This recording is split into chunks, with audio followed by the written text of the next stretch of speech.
Salut mes Nakamas, c'est le Doc, j'espère que vous allez bien. Aujourd'hui on va parler de l'épisode 810, un bon épisode, ça fait quand même plaisir. Ça fait 3 épisodes de suite qu'on a, qui sont quand même assez bien animés et qui a de la tension, il y a de l'émotion. On ressent quelque chose justement en regardant cet épisode. Et pourtant c'est vraiment très très fort, parce que l'épisode 809 et l'épisode 810 correspondent seulement à un seul et unique chapitre, le chapitre 845. Mais quel chapitre mes amis, et quel chapitre! Vous allez, vous qui regardez l'anime, vous allez enfin vivre ce que nous on a vécu, ce désastre au niveau de Senji. C'est d'ailleurs à partir de ce moment-là que dans mes critiques analyses de chapitres, j'ai commencé à l'appeler garçon. Je n'osais plus l'appeler Senji parce que pour moi, il m'a déçu, il m'a énormément déçu, et c'est encore plus flagrant ici dans cet épisode. Alors pourquoi il me déçoit? Tout simplement parce qu'il abandonne son rêve. Et il y a abandonner son rêve et mettre son rêve de côté. Ce qui se passe, c'est que s'il jouait un petit peu la comédie pour se dire il faut que j'arrive à me sortir de l'enfer où je me suis mis pour après continuer à vivre mon rêve, ça serait absolument... ça se comprendrait. Sauf que là, il n'y a pas le fait que de seulement abandonner son rêve, il le dénigre son rêve. Je ne sais pas si vous avez entendu un petit peu la phrase, mais il a dit pour retrouver un endroit qui n'existe peut-être même pas. C'est-à-dire qu'il a un doute sur l'existence d'All Blue, ce qui est absolument fou. Ce qui est encore plus dingue ici, et c'est pour ça que j'ai eu les nerfs à l'époque, c'est que dans le chapitre précédent, c'est-à-dire dans l'épisode 808, tu as Luffy qui se tient droit comme un I et qui dit Senji, je t'attends ici, et tant que tu ne reviens pas, je ne bougerai pas, parce que sans toi, ça sert à rien de continuer mon rêve. Mais il attend que Senji revienne. Et c'était absolument magnifique. C'est ce hurlement du cœur nous a totalement touchés, et on a un écho là-dedans. On a une inversion, une opposition justement dans le fait ici que Senji abandonne tout, et il abandonne vraiment tout, et il se contente de son passé et il abandonne son futur. C'est-à-dire qu'il explique que sa famille c'est vraiment de la merde, mais il a quand même réussi à vivre à côté pendant 13 ans, qu'il a appris à parfaire sa façon de cuisiner, et qu'il a découvert des amis qui sont absolument superbes, mais que ça maintenant c'est terminé. C'est-à-dire qu'il est content d'avoir vécu 13 ans.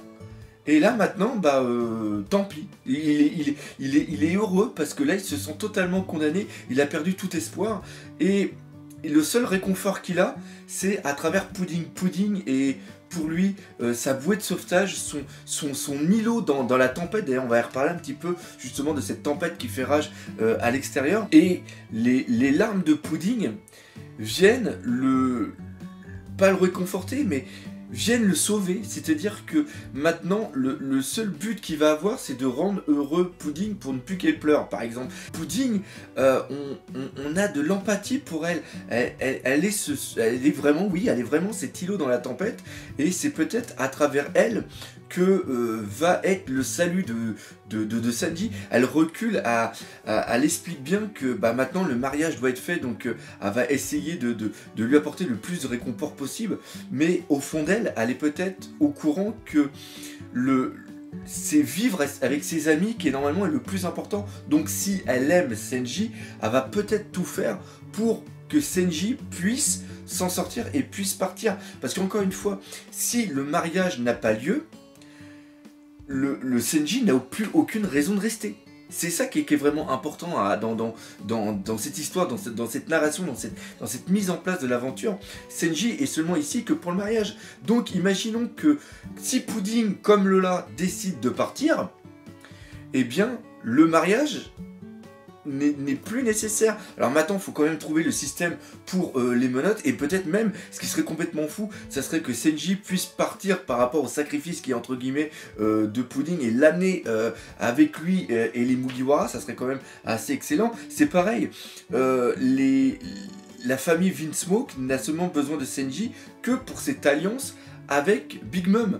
Donc si tout ça est la faute de Pudding et non pas de Senji, eux, dans cette histoire, ils arrivent encore un petit peu à s'en sortir. Donc c'est ça le problème. Enfin non, c'est pas ça le problème. Le plus gros problème, ça arrive quand même au niveau de Luffy, parce que Luffy se retrouve seul face à une armée.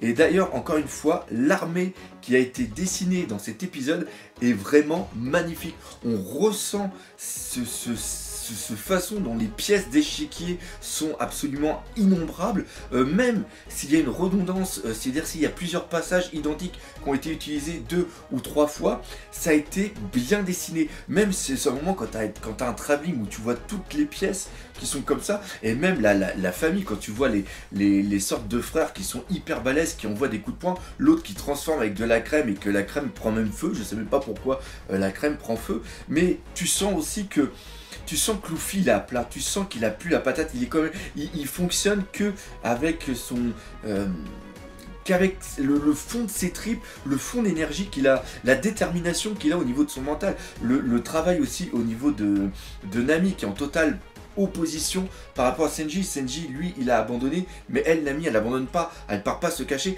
elle va contre les ordres de son capitaine. Son capitaine lui dit fuis pour pas qu'elle ait de problème, mais non, elle décide de rester. Et d'ailleurs, cette manière dont elle a d'utiliser les éléments, c'est génial. Le nuage qu'elle envoie, puis après que ça grossit, ça grossit, ça grossit, et que ça tombe. Ça on le voit pas par exemple dans le manga, et c'est seulement expliqué plus tard, mais on voit ici, on voit le combat, on voit que c'est dur.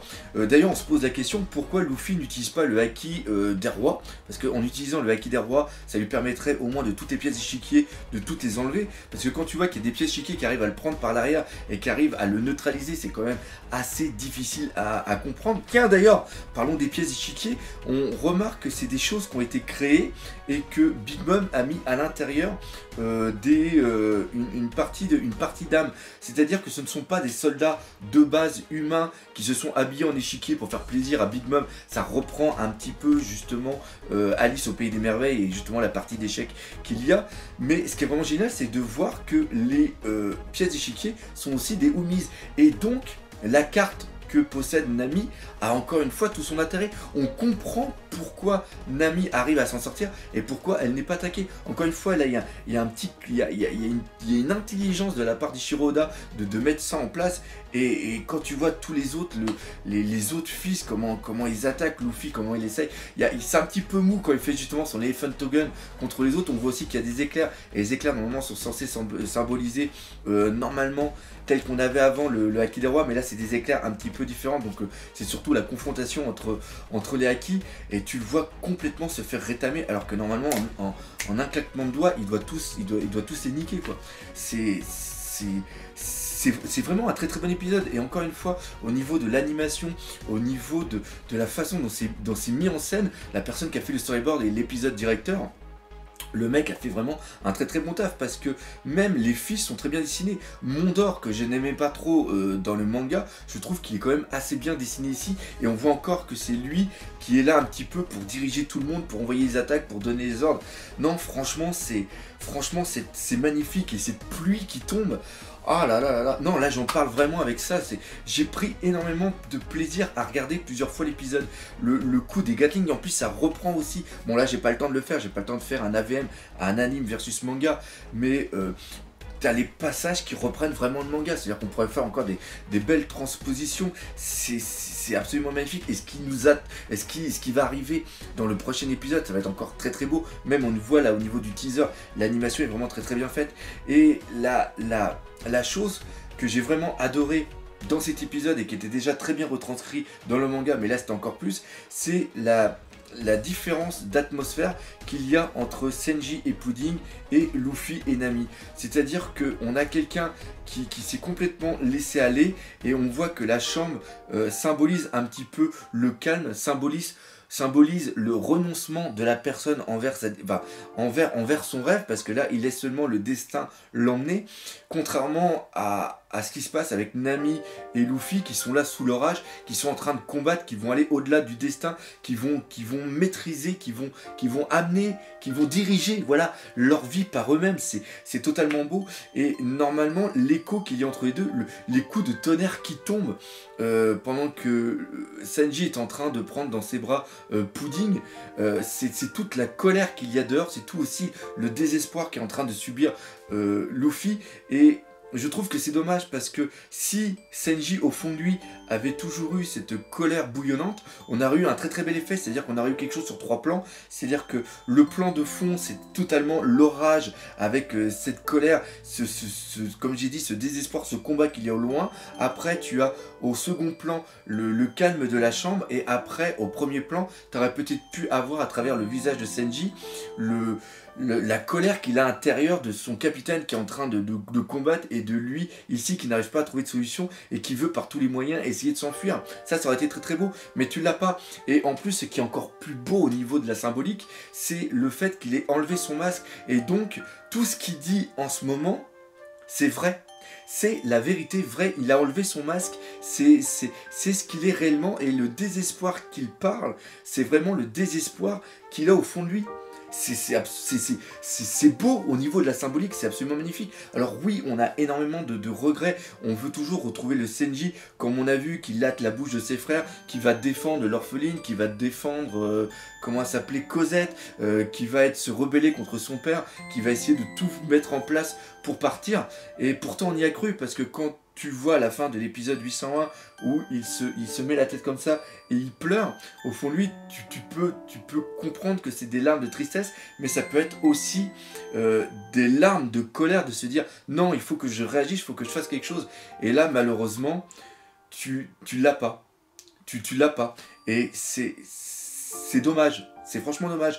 Et pour la petite anecdote, le passage qu'on a là, c'est quelque chose qui était en 2016, et en 2016 c'était l'année de Senji, et quand nous on avait entendu de la bouche d'Ichiro Oda, même pas de la bouche d'Ichiro Oda parce que c'était une lettre qu'il avait donnée lors de la Jump Festa de décembre 2015, si mes souvenirs sont bons, où il avait dit justement que 2016 serait l'année de Senji, et bien à partir de là tout va mal.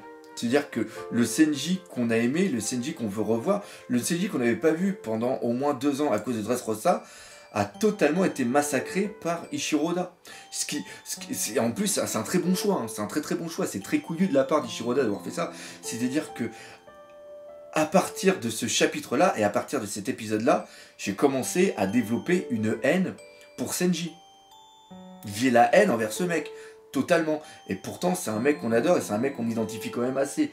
Donc voilà, c'est vraiment dommage. Mais la chose qui me fait plaisir, c'est que j'ai découvert ça avec le manga, et c'est un véritable plaisir, même si je connais tout ce qui va se passer après, c'est un véritable plaisir de continuer à regarder les épisodes et de pouvoir découvrir aussi avec vous toutes les aventures qui va se passer. Donc voilà, c'est là-dessus que se termine cette critique d'épisode, parce qu'il n'y a pas grand chose à dire non plus. C'était surtout la situation de Senji contre la situation de Luffy. En plus, c'est comme je l'ai dit, c'était la moitié d'un chapitre. Mais tout ce que je peux vous dire, c'est que vous qui ne faites que découvrir One Piece à travers l'anime, sortez les Kleenex, préparez-vous par la suite, parce que pour l'instant, vous n'avez vu seulement que la partie émergée de l'iceberg. Donc voilà, je vais terminer là-dessus. J'espère que cette vidéo vous aura fait plaisir. N'hésitez pas, comme d'habitude, à laisser des commentaires, défoncer la gueule de ce putain de pouce bleu comme on aimerait défoncer la gueule de Senji. Et n'oubliez pas, le principal, One Piece, c'est la vie. Allez, salut mes Nakamas.